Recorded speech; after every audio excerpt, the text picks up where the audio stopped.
Seaside Oaks looked like a Norman Rockwell painting, with an HOA manual written by a minor dictator. The breeze rolled in warm from the Carolina coast, drifting over rows of pastel-painted homes lined up like they'd been stamped from a suburban mold. American flags fluttered with obedient precision, each one hanging at a 45-degree angle from identical brass poles. Hydrangeas bloomed in near-military formation. Somewhere a lawnmower started, and then, almost in response, another followed 2 houses down. Not a child in sight, not a curtain out of place. The moving truck eased to a halt in front of 44 Bayberry Lane. Rachel stepped out first, surveying the symmetry like a reconnaissance sweep. No loose bricks, no visible trash bins. Even the driveway looked freshly pressure-washed. Illy slid out of the passenger side and immediately snapped a photo of the block. "I don't trust a place this clean," he muttered, adjusting his glasses. "This is one tick short of a simulation." Rachel didn't respond. She simply opened the back of the truck, revealing their modest stack of boxes, most labeled by hand in sharp, even print. Eli hauled out the first load. That's when he saw it. Clipped directly to the front doorknob with a thick zip tie was a white binder. He squinted.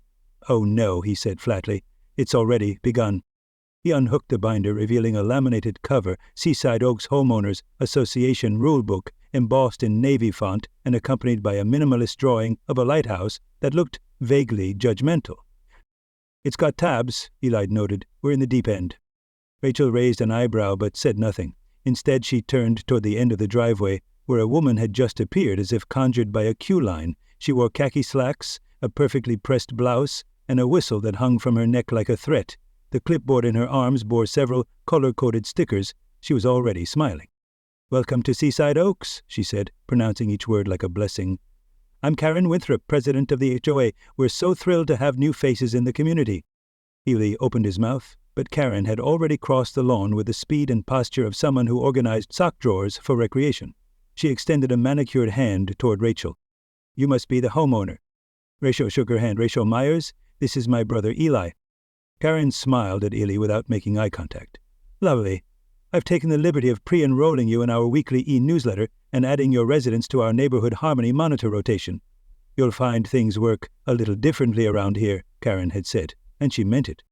Rachel kept her expression neutral. "Appreciate the heads up." Karen's clipboard clicked. "Now, I do suggest you review the handbook this evening. Section 4 covers visual standards. Section 7 outlines recreational conduct. And of course, our badge protocol begins on page 3. "Badge?" Eli asked. Karen gave him a look, usually reserved for small dogs on furniture. "Community-issued identification badges. They allow security to verify residents during walkthroughs and perimeter checks." Rachel nodded politely. "We'll take a look." Karen's smile widened, but didn't warm. "We pride ourselves on decorum, Miss Myers. I'm sure you'll adapt quickly." Then, without waiting for a farewell, she pivoted and strode back down the walk, heels clicking against the concrete like a metronome set to bureaucratic tempo. A neighbor across the street, Midwave, immediately dropped his hand as she passed. That evening, the two of them made their way to the local diner. Tiller's Table, a squat building with a flickering sign and a familiar smell of grease and history. The interior hadn't changed in decades. Every booth was vinyl, every tabletop had a plastic jug of sugar, and a laminated menu with coffee stains older than Eli. A man behind the counter turned as they entered. His hair was white, his frame wiry, and his eyes sharp under heavy brows. "You're new," he said simply, pouring coffee without being asked. Eli took the mug gratefully. "That obvious?" The man chuckled. "Karen's got a look when she's been by, tight around the mouth, like she's smelled vinegar." Rachel slid into the booth, her back to the wall. "You must be Mr. Tiller." "Guilty," he said, sliding a napkin dispenser their way. "Retired Marine, been here 38 years. That house of yours? Last folks lasted 11 months. Rachel lifted an eyebrow. "Why so short?" "Clashed with the clipboard," Tiller said dryly. "Karen fined them twice for misaligned patio chairs." Ely took a sip of coffee and muttered, "This place should be a reality show." "Don't joke," Tiller said. "She's applied twice." They left a cash tip, coins and all, and headed home under a sky painted coral and lilac. Night had settled gently over Seaside Oaks. Porch lights glowed with matching bulbs. The wind carried the faint sound of sprinklers, timed to go off in synchrony. Rachel stepped out onto the porch around 9. The neighborhood was quiet, but not peaceful, too controlled, too rehearsed. From the shadows at the cul-de-sac, a golf cart crept by at a crawl. The driver didn't wave. The cart bore a white emblem, HSD, Home Safety Division. Ellie stepped out behind her, holding a microwave burrito and a soda. "Twice tonight," he said softly. "Once at 8, now again, same guy." "Observation rotation," Rachel said. The next morning a white envelope lay under their windshield wiper. Ailey plucked it free. "There's a seal," he noted, and, "Is this lavender-scented?" Rachel took the paper and unfolded it. "Unregistered movement, recorded near Lot 14. Please comply with visible identification policy." She didn't say anything for a beat. Then she raised an eyebrow. "So, this is the warm welcome." Rachel was just out for a jog. Dennis was out for a power trip. The morning mist still hung low over the sidewalks of Seaside Oaks, curling like steam from a forgotten mug. Street lamps buzzed faintly, reluctant to yield to daylight, and the clipped hedges along Bayberry Lane stood at attention as if saluting the rising sun. Rachel jogged past them without hurry, her breath steady, earbuds tucked away. For now, no music today, just motion, rhythm, and silence. Her sneakers tapped against the concrete in soft cadence. A few early risers were out already, one walking a miniature poodle in a patriotic sweater, another unloading birdseed from a hatchback. They nodded politely, but didn't engage. No one ever lingered for small talk this early, not in Seaside Oaks. She rounded the loop past the clubhouse when the cart appeared. It emerged from behind a utility box like it had been lying in wait. Matte black body, reflective HSD letters, small blue light flickering faintly above the roof. It rolled onto the sidewalk path and came to a halting stop directly in Rachel's path. The man inside wore a cargo vest with far too many pockets, a pair of oversized wraparound sunglasses, and a baseball cap that said Operation Neighborhood Watch in bold stencil font. His nameplate, stuck on crooked with Velcro, read, Crandall. "Man," he said, already stepping out of the cart. "Stop right there." Rachel slowed. Her hands stayed visible, open at her sides, posture relaxed. She said nothing. The man cleared his throat. "Where is your HOA-issued badge?" "I don't have one," Rachel said calmly. "Then I need to see some form of identification. You're currently in violation of Seaside Standard 3.7, public movement without verification." She raised one eyebrow. "Is that a new regulation?" He ignored the question and held up a clipboard thick with paper, half of it marked with highlighter swipes and sticky notes. "You're running without a visible tag. That's flagged under neighborhood protocol as suspicious." "Says who?" "I'm Home Safety Lead Dennis Crandall," he said, puffing up slightly. "Authority appointed by the board. You're on OCHO-monitored ground and your behavior matches possible casing patterns." Rachel looked around. The path wound through the middle of the neighborhood, lined with tidy mulch beds and ornamental rocks. Every fourth house had a security camera angled toward the street. A pair of wind chimes tinkled in the distance. "I'm jogging," she said flatly. "You're out alone, in non-HOA-approved attire, and failed to comply when approached. That gives me grounds to question you." "You approached me 30 seconds ago," Rachel said, voice level. "Step to the side of the path," Dennis said. "Now." Back at the house, Eli stood frozen in front of the monitor, half a bagel still in hand. He watched the grainy black and white feed as Dennis moved closer, gesturing with the clipboard like it was a citation wand. Out by the fence, a figure crouched low. Liv, their neighbor's teenage daughter, watched through the slats with wide eyes and a smartphone held just below chin level. She said nothing. She just kept the camera rolling. Dennis adjusted something on his belt, the motion clumsy. Rachel's gaze flicked to his right hand, the one inching toward a cheap holster clipped under his vest. Plastic. Lightweight. Probably a knockoff, but a weapon nonetheless. She kept her voice steady. "Dennis, are you law enforcement?" "I've got HOA jurisdiction," he snapped, "higher than local PD in this zone."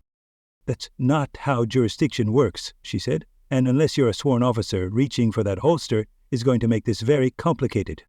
Ellie's voice came through faintly from the open upstairs window. "What's he doing? What's he doing?" Rachel didn't look back.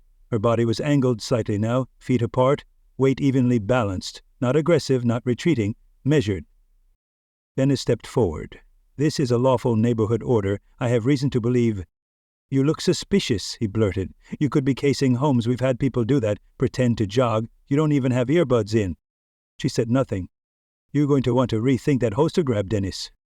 The words hung in the air like fog, soft, even, not a threat, an observation. Dennis froze. His hand hovered an inch above the grip. His face twitched. Behind the fence, Liv let out a whisper of breath. From the monitor, Eli leaned closer, nearly knocking over his coffee. Then came the golf cart. A second one, this time unmarked but just as Matt, rolled to a stop 10 feet behind Dennis. Its driver stepped out without a word. Karen Winthrop's heels clicked against the sidewalk like punctuation. Her sunglasses were oversized and her expression unreadable. She didn't speak to Dennis. She looked straight at Rachel. "We'll be reviewing your resident status." The donuts were free, but the silence wasn't. They'd arranged the chairs in a neat grid the way they always did, everyone facing the front, just close enough to discourage whispering. Fluorescent lights buzzed overhead like a warning. In the back corner sat a folding table with a pink box of supermarket donuts, untouched but guarded like treasure. A silver urn of lukewarm coffee stood beside it, and several residents hovered nearby, pretending not to look for creamers. Rachel and Ellie entered side by side, heads low. Rachel wore a dark jacket and plain jeans, unadorned. Ellie carried a small notebook he hadn't used since college, mostly for appearances. Karen Winthrop, at the front of the room, stood behind a podium adorned with faux wood-grain contact paper. Her expression was grave. A projector blinked in standby mode behind her, already queued up with a PowerPoint titled Emergency Safety Briefing in red Comic Sans. The mood was heavy, manufactured, and over-rehearsed. Dennis sat to her left, his arm slung in an unnecessarily bulky brace. He sniffled into a tissue and glanced around to make sure people saw. Mr. Tiller was already there, seated in the far back with his arms folded and his thermos tucked beside his lawn boot. Liv sat near the front, head low, phone discreetly angled for recording, a teenager with a purpose. Karen tapped the mic once, unnecessarily. "Good evening, neighbors. I wish we were gathered under happier circumstances." Eli leaned over and whispered, "They spent $6,000 on security cameras, but $12 on common sense." Rachel then smiled. Karen continued, voice weighted with theatrical gravity. "Last week a member of our Home Safety Division was physically confronted while performing his duties. We are here tonight to process this breach of neighborhood trust and introduce safeguards to ensure our shared values are protected." She gestured at Dennis, who stood with visible effort, milking the movement. "I don't remember much," he began, eyes glistening. "I was just trying to keep the peace. She was evasive, fast. I barely had time to react before I found myself on the ground." A collective murmur fluttered through the crowd. Rachel remained still. Karen clicked the remote. The projector stuttered, then displayed pixelated footage of Rachel jogging. The clip was cropped close, the audio stripped, and the angle jittered just enough to obscure key moments. It ended before any clear resolution, freezing on a blurred frame of Rachel's face. Karen paused, letting the image hang. "This," she said, "is why we must act." Rachel didn't move. Her hands rested in her lap, her expression unreadable, but beneath the table her phone vibrated. She glanced down once and typed a short reply. 3 rows back, Mr. Tiller shifted slightly. Without looking around, he leaned forward, passed a flash drive into Rachel's waiting palm, and sat back like nothing had happened. "Full feed," he murmured under his breath. "Time-stamped. Kept backups." Ellie beside her caught the motion and grinned. "We're going to need a bigger drive." Karen clicked to the next slide. It featured a list of new emergency measures, each one numbered and printed in bold. 1. Mandatory HOA-issued badges at all times. 2. Golf cart patrols authorized for extended hours. 3. Enhanced enforcement rights for approved volunteers. Rachel scanned the list, then looked around. Some residents shifted in their seats. One woman, Mrs. B from across the cul-de-sac, clutched her purse a little tighter. Mr. Jenkins, seated beside her, grunted as he adjusted the foam cushion he'd brought from home. Karen finished the slide with a final note: "Non-compliance will be addressed through disciplinary channels." Rachel raised her hand. Karen's smile faltered. "Yes?" Rachel's tone was neutral. "Has this board filed any of these bylaws with the city clerk's office?" There was a pause. Karen's fingers tapped the edge of her clipboard once. "That's not your concern?" The pause that followed was longer, louder somehow. Karen glanced toward the screen as though it might offer help, then adjusted her microphone and moved on. But the room had changed. That night, the lights at 44 Bayberry Lane burned late. Elise sat at the kitchen counter, typing. Rachel transferred files from the flash drive to their home server, watching the full, uncut footage render frame by frame. It showed Dennis approaching. It showed his hand hovering near the holster. It showed Rachel standing still. Across the screen, the timestamp was clear. The audio, unedited, caught every word. Eli clicked upload. He copied the link and opened the neighborhood's shared drive. He didn't write much, just the words in plain, bold font. We deserve better. Watch and decide for yourself. The HOA bylaws were a fortress. Rachel just found the cracks. It started with a plate of cold eggs and a yellow highlighter. By 6 p.m., Rachel's kitchen looked less like a home and more like a war room. Printouts covered the table in overlapping rows. Post-it notes bloomed like wildflowers along the edges of bylaws and payment records. The overhead light buzzed with the same tired energy as the coffee pot beside the sink. Both overworked, neither complaining. Rachel stood barefoot, mug in hand, scanning yet another page from the Seaside Oaks HOA handbook.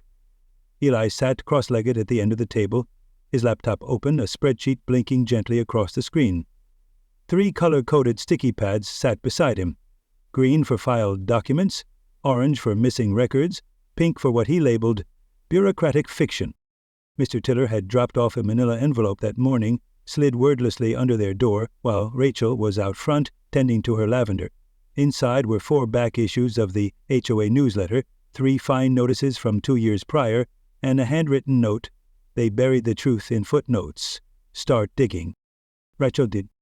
By the time the sun dipped below the picket fence line, she had cross-heckered 16 bylaw amendments against the city's public ordinance filings. 12 didn't exist. She looked up from her notes. They never filed any of these. Not with the clerk, not even internally. Eli didn't look up. That's bold. Even for clipboard cultists. She tapped her line on the page. Section 9.4, Golf Cart Emergency Authority. Karen's been citing this like scripture. Doesn't show up in the county record, Eli said. Nothing after revision 6B 3 years ago. Everything she's used since is... He stopped typing, smirking slightly. What? Rachel asked. Verdant Horizons, he said, turning the screen toward her. Landscaping contractor. Paid $12,000 last quarter for seasonal upgrades. Website has 2 photos, one of a hedge, one of a stock image with a watermark still on it. Rachel leaned closer. It's a shell, Eli added, mailing address routes to a P.O. box at a shipping store 2 towns over, registered to a Harold Winthrop. Rachel blinked once. Karen's nephew, she said. He nodded. They planted tulips in July. That's not landscaping, that's laundering. She set her coffee down. We need to document this thoroughly. Already on it, Eli said, holding up a thumb drive. That night, she typed the opening line of a formal complaint to the State Housing Oversight Division. She didn't dramatize, no long paragraphs, just citations, dates, screenshots. She attached 2 photos of the non-existent fountains listed as installed last fall. They showed nothing but crabgrass and an abandoned garden hose. The printer groaned to life. She fed the sheets into a stiff manila envelope and sealed it with a thick strip of clear tape. As she reached for a mailing label, a new notification pinged on Eli's screen. Karen just updated the community board, he said. Rachel walked over and read aloud. Effective immediately, residents disseminating disruptive materials via digital or printed means will be assessed a fine of $1,285 per instance. This is non-negotiable and retroactive. Eli looked up. She's calling us disruptive. Rachel reached for another mug and reheated the coffee from earlier. She didn't answer. The next morning, they walked to the city records office, a squat brick building with ceiling fans that turned like tired birds. The clerk, Mrs. Gibbons, wore thick glasses and a cardigan printed with hummingbirds. She took one look at the binder Rachel handed over and sighed. Seaside Oaks again, she said, flipping open the folder. They love sending things they don't bother filing. Rachel explained the missing bylaws, the enforcement policies cited without legal basis, and the payments to Verdant Horizons. Mrs. Gibbons listened, nodded, then pulled out a stamp with a satisfying clunk. "Oh, log the complaint. Official inquiry takes about 30 days, but if it's HOA fraud, they'll escalate." Outside the building, Rachel felt the sun hit her shoulders like punctuation. Later that afternoon, she stopped by the clubhouse under the pretense of checking the community events bulletin board. Mr. Havel, the HOA treasurer, was inside, flipping through a stack of manila folders with a look that said he wished he was anywhere else. Rachel approached slowly. "Mr. Havel." He jumped. She held out a folded piece of paper. Payment record discrepancies. Just thought you should see. He stared at the sheet. His hands shook slightly. I don't think I'm supposed to. You have a choice, Rachel said quietly. You can speak up, or go down with the captain. She left before he could answer. That night, as she and Eli returned from the mailbox, something caught in the lamplight. A scroll of paper, tightly rolled and zip-tied to the post. Rachel tugged it free. A cease and desist notice, stamped, smelling faintly of lavender and carrot. First came the paperwork, now came the lawn signs. It began with a flyer. Single page, black text, no logo, no flair, just a short, quiet list of items under 2 bold headings. Invigor regulations and where your fees went. Residents found them tucked under doormats, wedged under mailbox flags, or rolled neatly into the handles of their screen doors. The tone wasn't angry, it didn't accuse, it didn't shout, it just listed. Section 7.2, Mandatory Identification Badges, unfiled with City Clerk. Section 9.4, Emergency Golf Cart Enforcement, not recognized under County Ordinance. $3,875 paid to Verdant Horizons LLC, no visible landscaping. $2,100. Community engagement, outreach, defined as printing clipboards. There were no signatures, no calls to action, just facts and footnotes. The following morning, Rachel poured coffee in the kitchen while Eli spread a series of mock-ups across the dining table, each one louder than the last. You think people put these up? He asked. Rachel glanced over. One featured a cartoon gnome holding up a scroll labeled The Constitution, eyebrows furrowed in righteous defiance. Another read, Smile! You might be fined, in curling script under a watchful security cam. Ellie grinned. If people can't speak up, they can still decorate. By the end of the week, front lawns across Seaside Oaks had grown a new crop, not of flowers, but signs. Some were printed, others hand-painted. A few neighbors got creative with plywood cutouts and repurposed holiday displays. One retired Air Force sergeant posed his Halloween skeleton in a rocking chair beside a banner that said, Badge-Free Zone, patrolled by common sense. Rachel never gave instructions. She didn't knock on doors. She simply let the flyers do what they were built to do, seed quiet understanding. Liv, of course, took it online. Her meme page, HOA overlords, exploded overnight. One post, in particular, Dennis mid-face plant during the confrontation with Rachel, captioned, Threat neutralized, crossed 50,000 shares in 2 days.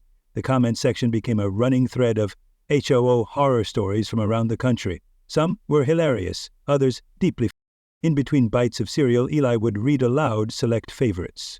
One guy says his HOA tried to fine him for wind chime overuse. Rachel raised an eyebrow. Is that measurable? Apparently yes, Eli replied. Decibel levels and all. Mrs. Bonner, the former school principal and longtime fine collector for the HOA, began her own quiet rebellion. She appeared in a sun hat and sneakers one morning, holding a shopping bag of printed flyers and banana bread. I'm just delivering baked goods, she said lightly, slipping papers under doormats as she went. Mr. Tiller took a different approach. From his porch, he began arranging his collection of lawn gnomes into curious formations. One held a magnifying glass, another a miniature protest sign. This gnome does not comply. When asked, he simply muttered, strategic placement. Karen's response came, predictably, by memo. It was tacked to the clubhouse corkboard, mailed in triplicate, and posted to the HOA Facebook group with a graphic header that read, Community Alert, unregistered decorative item. The memo cited aesthetic disharmony, unauthorized messaging, and violations of yard symmetry. It warned of formal citations for continued propagation of visual disruption. Most residents ignored it. Some added more signs.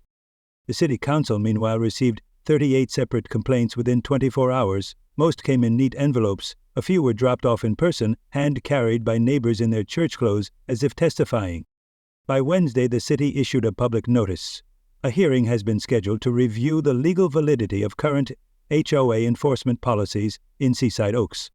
Karen responded online. Her Facebook post was in all caps, bold, centered. Directive Alpha, it read. Any resident caught spreading misinformation is subject to formal expulsion review.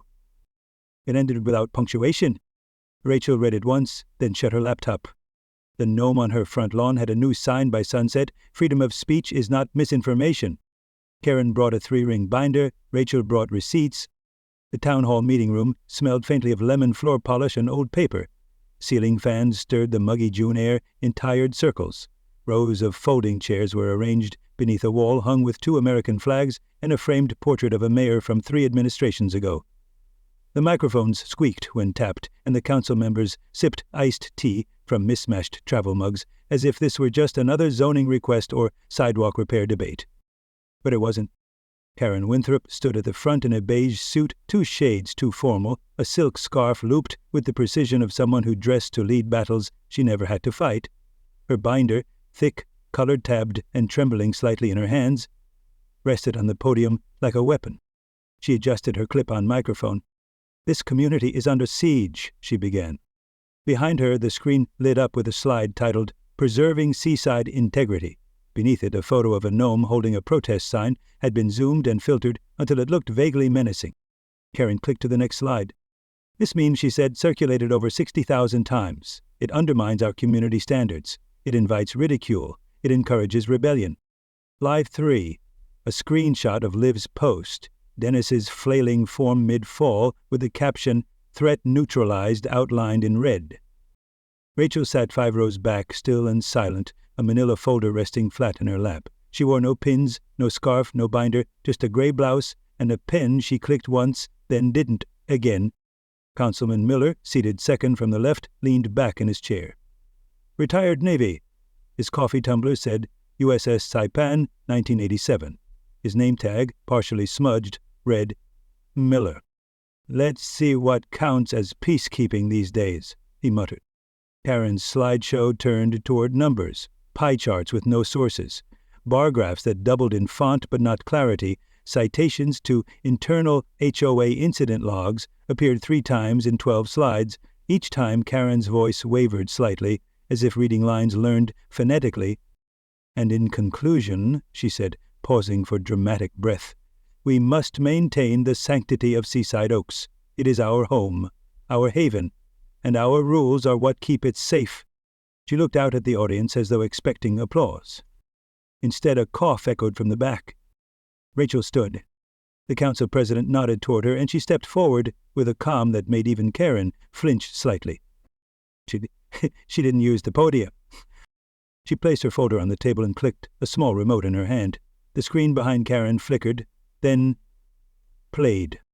The video, clear, unedited, rolled across the screen, Dennis's golf cart jerking into frame, his voice raised, his hand on the holster. Rachel, unmoving, voice even.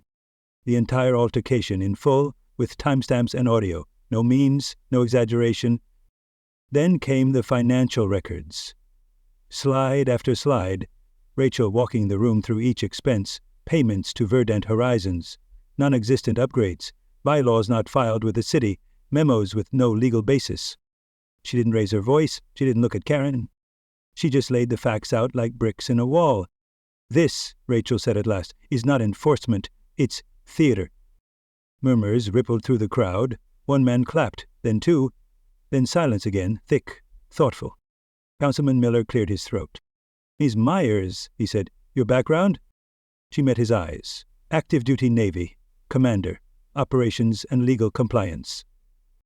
He nodded, slowly. "Understood." The council president adjusted her glasses. "The authority exercised by this HOA appears to exceed its charter. Effective immediately, all enforcement actions are suspended, pending a full municipal audit." She looked directly at Karen. "This is not governance, it's pageantry." Karen said nothing. She gathered her binder, closed the lid too tightly, and walked out without speaking. Rachel sat back down, didn't smile, just made a note on her pad and capped her pen. The room emptied slowly, residents whispering in 2s and 3s. Liv's phone was still recording as the last slide faded from the screen. By sunrise, every mailbox in Seaside Oaks bore a red-letter notice stapled just below the flag. "Community reinstated. Non-compliance will be noted." Karen was done talking. Rachel was just getting started, with spreadsheets. The hum of the printer had become background noise, steady and rhythmic, like a heartbeat through drywall. A single lamp lit the corner of Rachel's kitchen, casting soft shadows over rows of documents spread across the table, taped to the fridge, and clipped along the cabinets. Illy sat cross-legged on the floor with a second laptop open, scrolling through a master spreadsheet as the smell of reheated diner coffee drifted into the room. "You don't need to storm the gates when the locks are made of lies," he muttered, tapping in a formula that turned red. Rachel didn't look up. She was cross-referencing line items from an anonymous flash drive they'd received earlier that afternoon, postmarked with no name, tucked inside their mailbox between a seed catalog and a memo from Karen threatening additional measures. Inside the drive, 3 years of HOA financial disbursements. They found fountains that didn't exist, 4 separate line items for flagpole renovation, thousands spent on community morale campaigns which turned out to be Karen's laminated posters and bulk orders of Ocho Pride tote bags. Verdant Horizons, the landscaping company with no equipment and 1 mailbox, showed up in 62% of the transactions. Ali pulled a pie chart onto the screen. "We should have been asking who wasn't getting paid." Rachel made a note on a yellow legal pad, her pen calm, even. At 9:47 p.m., there was a knock. Mr. Havel stood in the glow of the porch light, clutching a folder to his chest like a confession. "I didn't sign off on half of this," he said quietly. Some of it I only saw after it cleared. Karen said it was pre-approved. I didn't push." Rachel opened the door wider. "Come in." They didn't interrogate him. He talked and they listened. Then Rachel showed him the files, the totals, the discrepancies so large they didn't need exclamation points. Mr. Havel nodded slowly. His eyes were tired. "I'll write a letter," he said. "Enough's enough." At 10:25 p.m., the porch light flickered again. This time it was Mr. Tiller, holding a bag of kettle chips and a small container of pimento cheese. "Didn't want to come empty-handed," he said, settling into a lawn chair. A few more neighbors followed Mrs. Bonner in her robe, a retired librarian named Walt in suspenders, Liv with a mason jar of iced tea and her phone, already recording. No one called the meeting, it just... The porch fan spun lazily overhead. Someone lit a citronella candle. A few sat on the steps, others leaned against railings. They didn't ask for speeches. They waited. Rachel stood near the screen door and passed around a packet. Simple charts, highlighted entries, no adjectives. None of this was legally filed. Most of it wasn't even real. The room, or rather the porch, didn't erupt. There were no raised voices, just quiet nods and the sound of someone uncapping a thermos. Ellie passed around an index card with login info for a public drive, Seaside Audit Open Records. Liv scrolled through a PDF on her phone. Flagpole upgrades, $1,800. That's a pole? Mrs. Bonner sipped her tea. "We didn't need more flags. We needed honesty." Near midnight, the final copies were printed. Rachel slid the documents into a folder labeled, "For the State Attorney General." Mr. Havel tucked his typed cover letter on top. "This has gone too far." Eli added a thumb drive and sealed the envelope. The next morning, Seaside Oaks woke to sun and silence, except for the black SUV. It sat quietly across from Karen's house. Tinted windows, government plates, the engine idle. No one got out, but Karen didn't come outside either. In the quiet that followed, Seaside Oaks remembered what it meant to be a neighborhood, not just a name on a letterhead. No fines, no fear, just porch lights left on a little longer and neighbors waving without glancing over their shoulders. When ordinary people stand firm with patience and truth, even the loudest rules lose their bite. Like a gnome guarding a garden with a sign and a smile, sometimes peace is defended not with noise, but with presence. If this story resonated with you, perhaps it's time to check what's growing in your own backyard and who's holding the clipboard.